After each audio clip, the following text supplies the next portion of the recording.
Okay, this is part 2. Nothing changed. I just restarted the camera. So what I'm going to do is I'm going to force the car through this intersection behind us here. It wanted to route that way, but I'll just manually, I'm manually driving now. I'm going to do kind of a 180 here on the road. It's very hard to see to the right, so even as a human, I have to creep out to about here. I can see it's safe, and then I can do a U-turn here. Okay, that's a manual maneuver. I'll let the navigation recalculate once we get on this road. Okay, AP's back on. I'm going to reset this just so I know my GoPro timer. So hopefully I'm on one clip. So the thing that's going to happen here is a left turn.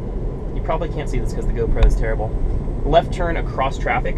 I've done this quite a few times with a lot of traffic. A lot of traffic from the left, a lot of traffic from the right, and it's blown me away because the car, it's finding a very good gap in order to aggressively go out and make this left turn. Definitely something that's improved over the year, or not years, but over the time that I've had FSD beta. I've been very impressed on multiple occasions. Unfortunately, today is holiday weekend. It's 4th of July, so there's probably not that much traffic, so it might be easier than normal, but I have been blown away by this unprotected left turn here. We do have some traffic, so we'll see how it does in this case. I wish I had a 360 camera or something, but I'll just kind of do a play-by-play for what I see. So we're approaching it. There's a car coming from the left. Unfortunately, it's totally clear to the right, so this is going to be pretty easy. There's some traffic way down there to the left. That's not going to be an issue. Very good. Okay, so there really wasn't much traffic, but it does a nice assertive move out into traffic. So I'm going to actually, I'm driving manual now. I'll do that one more time. I know some people like these uncut videos, so I'm going to let it go. I'll play the podcast, I'm going to reset, and we'll try this one more time here. But anyway, I'll just get ourselves back so we can reattack that. I'm just going to go up to this building up here, though. Hi, it's Dave. Welcome. Today I'm joined by James Dama. Today is episode 3 of a multi-part series that we're doing, kind of unpacking Andrej Karpathy, Tesla's head of AI's recent presentation on the progress of full self-driving.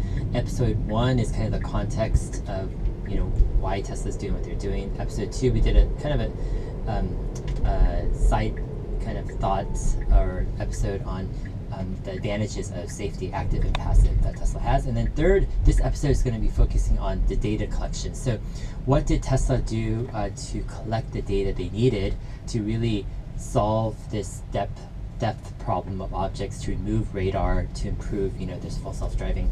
So we'll focus on data collection and kind of how they brought all that into Okay, very short. Okay, there's traffic from the left. I probably should have waited because now they're going to be waiting on me. We'll let this reroute real quick. Oops, gotta turn it on here, wait till it's available. Okay, I do have traffic behind me who's turning left also. I should have waited on them just because now they're going to be waiting on me. Okay, so there's traffic from the left. We have about 5-6 cars I can see from the left. I can't get out there. There's also this car plus 2 more from the right. Okay, this is a lot better this time. So here's a car. There's, I think, 3 more from the left. Totally clear to the right. I could potentially make this one. Okay, that's silly. So it picked a good time, but it was way too slow. I'm not sure what you can see on video. There was a truck coming from the left. We chose a good, safe time to go, but it was just not aggressive enough. We just need to get on the gas and go. It was super, super slow, and he probably had to brake. He's like, "What are you doing? Why are you kind of like in the road like this?" So I waved at him, and hopefully he wasn't too put off by it. So anyway, I'm gonna do this another time or two for you. Just training models, but and in the future episodes we're going to talk about auto labeling and also the training on the super. And I'm just manually driving here, which I very, very rarely do. And And man, if FSD ever gets as good as manual driving, like I can just, flow through, and it's just so easy. If FSD ever gets to the point like this, that's when we know the nut's really cracked. Computer. So anyways, I want to welcome James back for episode number 3. All right.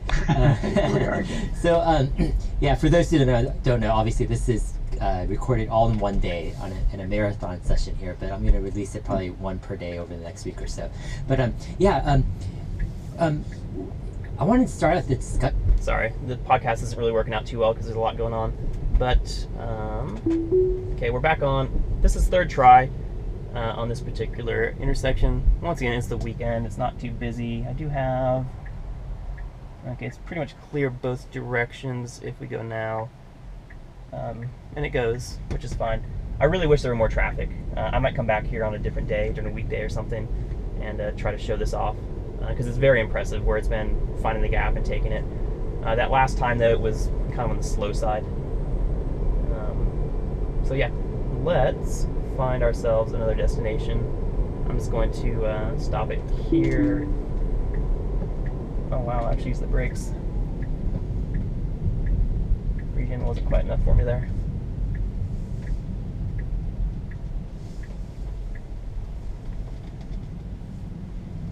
Okay.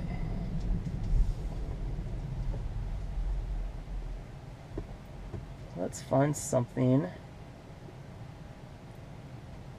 So it's always hard to find something that looks interesting.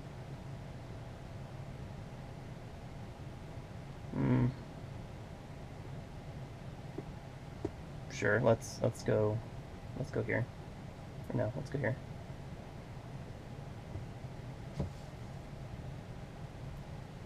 Okay, 5 minutes plus 6. It should be within this clip too. Oh, autopilot available here in the parking lot. Let's see if it can get us out of this lot.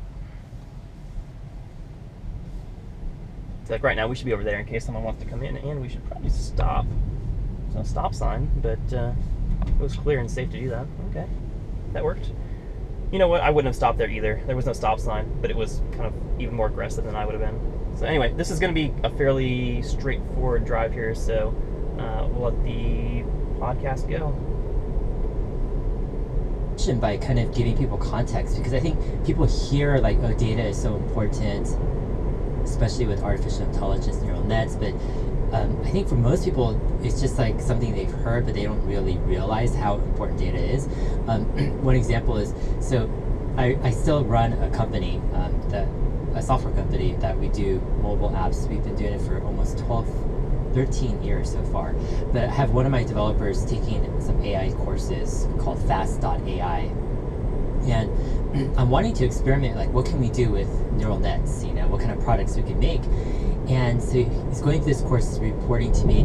Okay, so we'll see how this goes. This lane ends. We're doing 50, which is 45 plus 5. Looks like it's going to be fine. Really a non-event here. Sometimes that could be an issue when there's traffic beside you and you merge together, but this was just fine.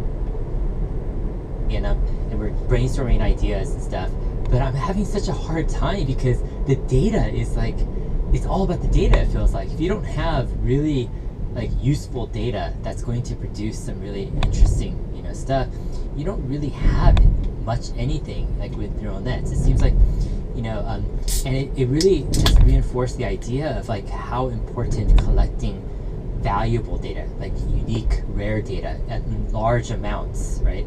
But not just that, but it has to be the end product has to be useful to the consumer as well. And all of these things have to come together.